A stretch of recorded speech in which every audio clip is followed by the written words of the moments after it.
Galera, vocês estão ligados que os terráqueos de Dragon Ball tiveram uma evolução tremenda desde Dragon Ball clássico até os dias atuais, né? Até agora em Dragon Ball Super, chegando até a superar vários guerreiros, inclusive até mesmo os próprios Saiyajins que viviam lá no planeta Vegeta. Mas se eu pedisse para vocês montarem um ranking de poderes entre os terráqueos que vivem atualmente em Dragon Ball Super, qual seria o seu ranking? Qual seria o mais poderoso? Qual seria o mais fraco? Bom, é sobre isso que eu vou falar aqui nesse vídeo de hoje. Então, já leva o seu Ki e se prepara, que o Super Kamehameha já vai começar.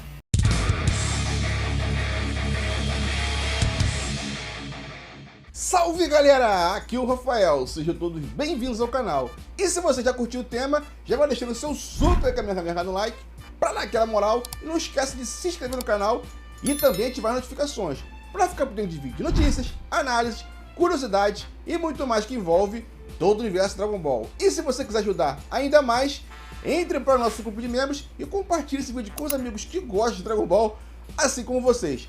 Agora chega de enrolação e vamos embora pro vídeo. Bom galera, só antes de a gente começar, eu queria só lembrar que vocês, né, que esse é o meu ranking, é a minha opinião em relação aos poderes dos terráqueos que vivem em Dragon Ball Super atualmente. Se o seu for diferente, paciência, é só deixar aqui embaixo. Aproveita essa oportunidade e deixa aqui embaixo, né, qual é o seu ranking de terráqueos mais poderosos que vivem agora atualmente, né, em Dragon Ball Super. Pega essa deixa aí, né, e aproveita essa oportunidade, beleza? Mas assim, agora para formar aqui o ranking, eu vou começar pelo quinto lugar, vou falar sobre os 5 terráqueos que a gente mais vê frequentemente ou que a gente viu atualmente em Dragon Ball Super. Então eu vou começar pelo Mestre Kami. O Mestre Kami não é o primeiro lugar, o Mestre Kami é o quinto lugar. Mas eu sei que você vai falar: ah, mas Rafael, como é que o Mestre Kami vai ficar em quinto lugar se o Mestre Kami lutou lá com o Jiren, desviou dos golpes que o Jiren desferiu nele? Bom galera, aquilo ali pra mim foi uma coisa meio que incoerente com a própria obra de Dragon Ball. Por que você vai falar isso? Bom, pelo seguinte, porque o Mestre Kami, quando apareceu lá no Dragon Ball clássico, ele mostrou pra gente muitas habilidades, enfim, é o deus das artes marciais, mas chegou até um certo período do próprio Dragon Ball clássico que ele chegou no seu limite, e foi justamente no 22º torneio de artes marciais quando ele enfrentou lá o Tenshinhan na semifinal desse torneio. Antes de o Tenshinhan enfrentar o Goku, o Tenshinhan enfrentou o Jack Chun, que era o Mestre Kami. E ali ele já mostrou que estava no seu limite, ele só queria persuadir, né, convencer o Tenshinhan que o Tenshinhan estava fazendo a coisa errada, estava lutando pela causa errada. Ele meio que conseguiu ali, né, fazer um pouco da cabeça do Tenshinhan, para depois o Tenshinhan vir a ser depois futuramente um guerreiro Z, mas ele não tinha aquela mesma força, aquele mesmo poder que o Tenshinhan tinha já naquela época do Dragon Ball clássico. E para confirmar essa minha teoria aqui, foi o próprio Dragon Ball Z no início, quando a Bulma tá com aquele rastreador que ficou lá com eles, que era do Raditz. Ela mediu o poder do Kuririn e mediu o poder do Mestre Kami. E naquela época já o Kuririn já era mais poderoso que o Mestre Kami. Se eu não me engano, o Kuririn tinha 206 ou 207 de poder de luta e o Mestre Kami tinha 100 e pouquinho. Então você vê que não bate muito. E desde lá pra cá, o Mestre Kami não demonstrou nenhum tipo de vontade de treinar.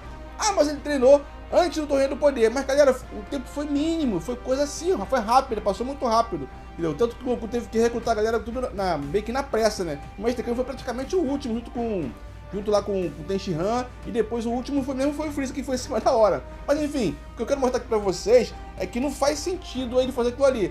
Na minha opinião, o que o Mestre Kami fez ali foi um vislumbre ali, né, de uma técnica que ele pode ter elaborado lá no passado. Ele misturou com uma atual dele ali e conseguiu, né, desviar dos golpes do Jiren momentaneamente. Ele não ficou ali o tempo todo até o final, até o talo, e bateu de frente com o Jiren. Você pode ter assim, visto isso no mangá e pode ter confundido, pode ter entendido de maneira errada. E um exemplo muito bom que comprova que isso foi apenas um momento que o Mestre Kami utilizou uma técnica contra o Jiren, é o mesmo exemplo que eu dou sempre aqui no canal, referente ao Piccolo lá no começo de Dragon Ball Z, quando lutou contra o Raditz. Ele não tinha nem a metade da força do Raditz, mas conseguiu com apenas um golpe, apenas uma técnica, matar tanto o Raditz quanto o Goku, que eram mais poderosos do que ele. Como? Através do Mankaku Sappo. Então por isso que ele conseguiu, né, derrotar um ser que era muito mais poderoso do que ele. E na minha opinião aconteceu a mesma coisa com o Mestre Kami. É claro que ele não derrotou o Jiren, mas só de ele conseguir lutar com o Jiren ali, desviar dos golpes do Jiren, já é um grande feito do Mestre Kami. Mas como, repito, ele conseguiu, da mesma maneira que o Piccolo conseguiu, derrotar o Raditz. Beleza? Então por isso, na minha opinião, ele fica em quinto lugar. Bom, galera, agora no quarto lugar eu vou colocar o Yantia. Isso mesmo, vou colocar o Yantia. Aposto que você deve estar gritando aí. Mas, Rafael, o Yantia é alívio cômico agora. Ele não é mais lutador, ele não luta mais. Calma aí que eu vou primeiro explicar porque que eu tô colocando ele em quarto colocado. Bom, galera, o Yantia, como vocês bem sabem, puxando o seu histórico desde Dragon Ball Clássico, ele nunca foi mais poderoso que o Mestre Kami até o 23º torneio de artes marciais. Então você percebe que a partir desse torneio é que o Yantia começou a se destacar um pouco mais, né? A sobressair mais que o Mestre Kami, até porque, galera, o Mestre Kami nem participou do torneio, ele mesmo reconheceu que a geração dele já passou, né? Então ele já passou o bastão para a próxima geração, que era Yantia, Kuririn, Goku, Ten Shinhan, entendeu? Então você percebe aí a distanciamento do Yantia referente ao Mestre Kami. No início de Dragon Ball Z, a gente viu que o Yantia foi lá treinar com o Kami-sama, né, para lutar contra os Saiyajins. Junto com ele foi Ten Shinhan, Kuririn e até mesmo o Yajirobe e o Kaio, né, que eram os mais fraquinhos. Então, com esse treinamento, o Yantia conseguiu passar dos 1000, por incrível que pareça. Ele conseguiu passar dos 1000 de poder de luta, né, superando até mesmo o Raditz, que era o mais poderoso, né, que era mais poderoso que Goku e Piccolo juntos. Então ele continuou ali, ele acabou morrendo naquele combate e treinou com o Sr. Kaiô. Aí ele passou desse nível aqui para esse nível aqui.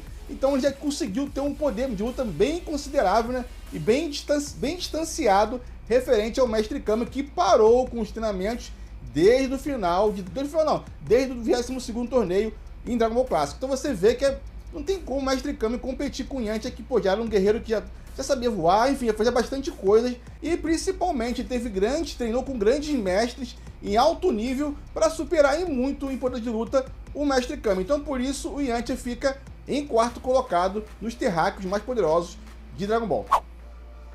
Bom, e o terceiro lugar eu vou colocar nas mãos, né? Vou colocar no colo do Kuririn. Isso mesmo, galera, Kuririn. Você deve estar se perguntando, mas o Kuririn vai ficar em terceiro colocado. O Kuririn é um terráqueo muito poderoso. O Kuririn é um terráqueo que lutou contra o Goku, Super Saiyajin Blue, enfim. Galera, vamos lá.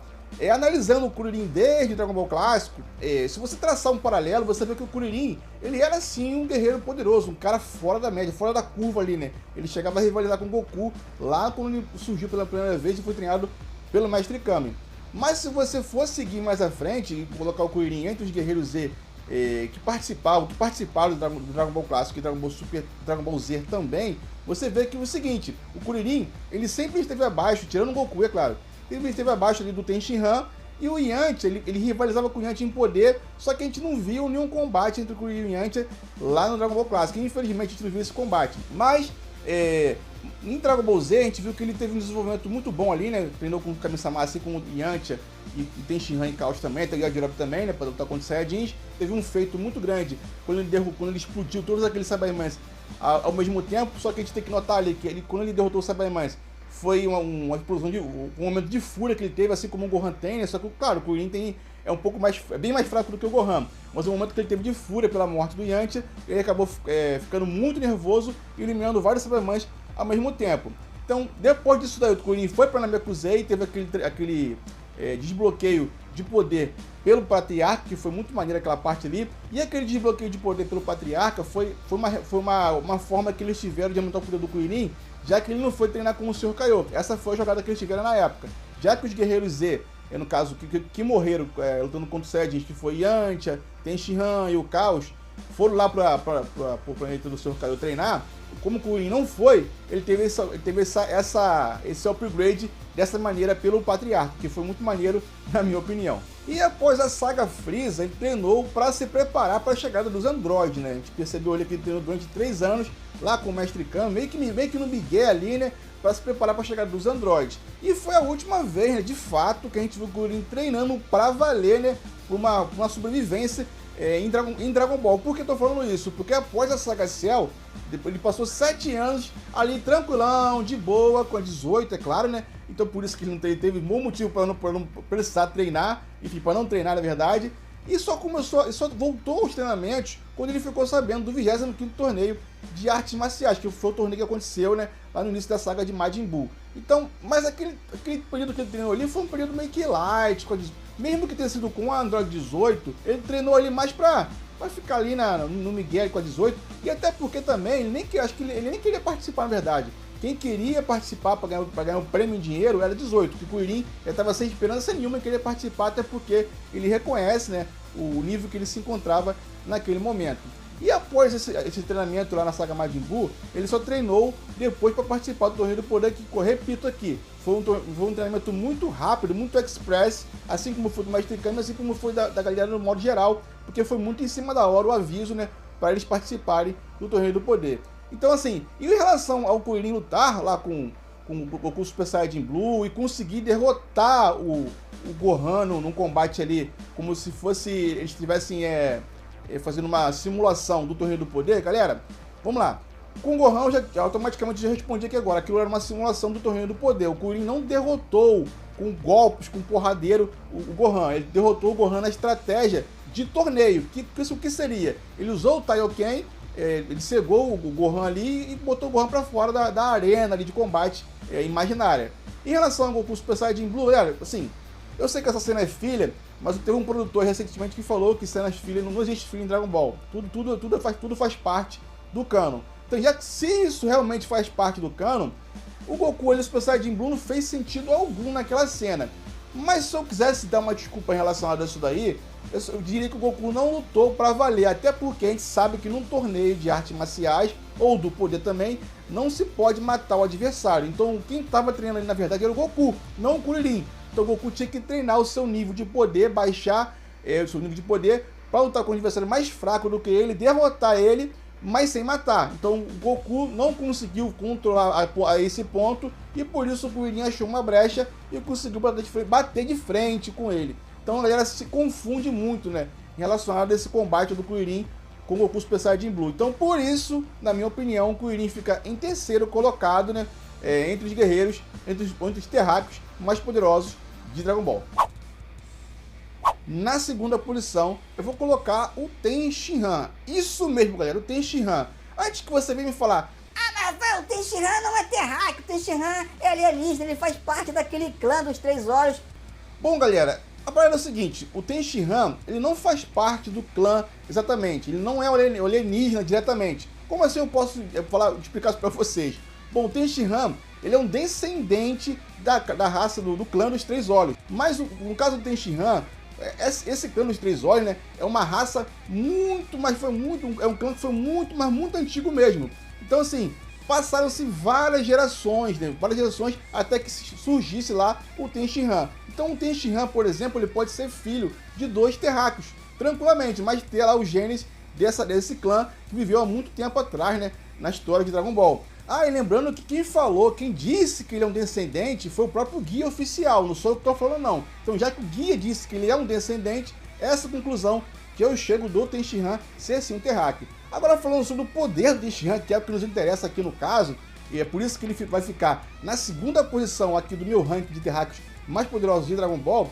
Por quê? Porque o Tenshinhan, galera, é um cara que é centrado no treinamento. Por que eu tô falando isso? Porque desde que ele apareceu lá no Dragon Ball Clássico, o seu objetivo principal era o que? Era se tornar um assassino profissional, assim como era o tal Pai Pai, né? Que era o irmão do seu mestre. Então você já percebe por aí que o Tenshinhan sempre conviveu com o treinamento. Já chegou a mostrar até um flashback na animação, né, no anime, do Tenshinhan sendo doutrinado tanto pelo Mestre Suru como pelo tal Pai Pai. Ele sofria bastante da sua infância, então você viu que o cara já cresceu ali, né, todo troncudão por causa dos seus treinamentos. E desde lá que ele apareceu até os dias atuais, o Tenshinhan não parou de treinar, galera. Ele treinou desde esse tempo todo, ele passou treinando. Inclusive, o Tenshinhan, ele treinou mais do que o próprio Goku, porque o Goku teve tempos de par, né, do fim de Dragon Ball Clássico para Dragon Ball Z, ele não treinou mais, ele ficou mais do que treinamento bem no Miguel, mas o Tenshinhan não, ele permaneceu treinando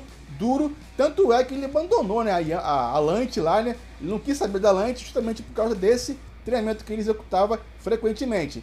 E o Tenshinhan também, quando apareceu, ele tinha o mesmo poder, ali quando o Goku era criança ainda, né? Inclusive os 2 partes foram concorrentes na final desse torneio, do 22º torneio de artes marciais, e o Tenshinhan venceu por isso daqui, mas ele acabou vencendo o Goku, porque o Goku caiu antes dele.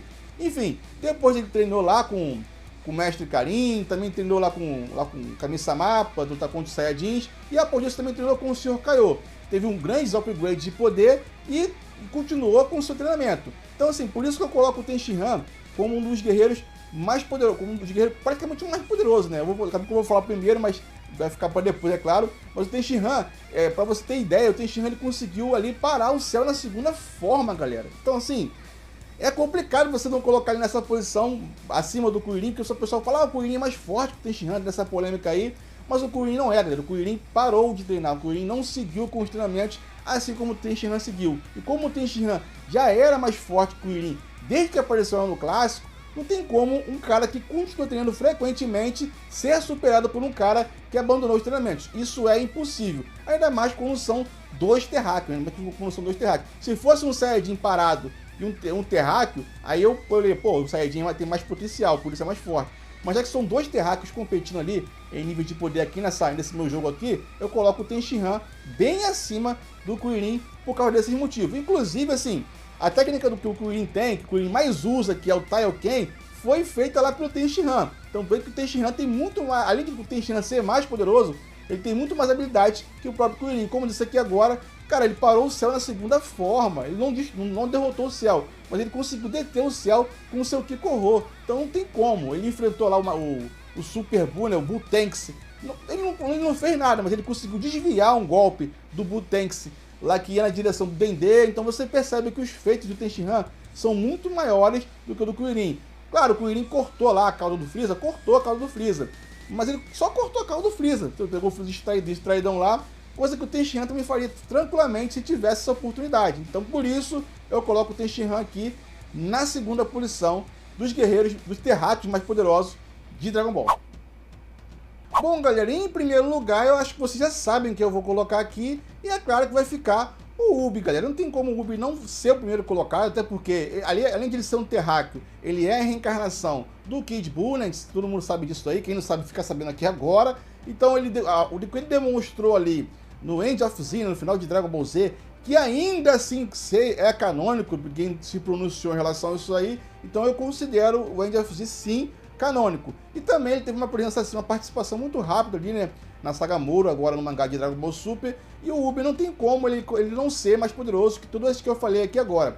É claro, ele não tem muita experiência ainda, né, a gente percebe ali que, se a gente considerar só apenas até o End of Z, ele não tem muita experiência, mas a gente viu lá que em Dragon Ball GT, né, que não é canônico, mas enfim, fica nesse impasse daí. A gente sabe que o Dragon Ball GT, o Ubi demonstrou ser muito poderoso, e não tem como eu não colocar ele nessa posição de primeiro colocado. Não tem muita coisa para falar do Ubi, só que ele é a reencarnação do Kid Buu, ele possui, né, um certo Ki divino. Então por isso o Ubi fica em primeiro lugar nesse ranking, né, de poder entre os guerreiros, entre os terráqueos mais poderosos de Dragon Ball.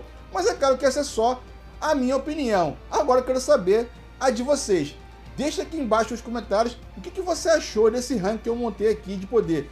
Concordou? Não concordou? Como disse lá no começo do vídeo, deixa aqui embaixo nos comentários o seu ranking. Monte o seu ranking aqui embaixo para me saber se o seu ranking bate com o meu, mas também se não bater, como eu sempre digo, não tem problema, galera. O mais importante é a gente trocar essa ideia aqui, né, de fã para fã de Dragon Ball, beleza?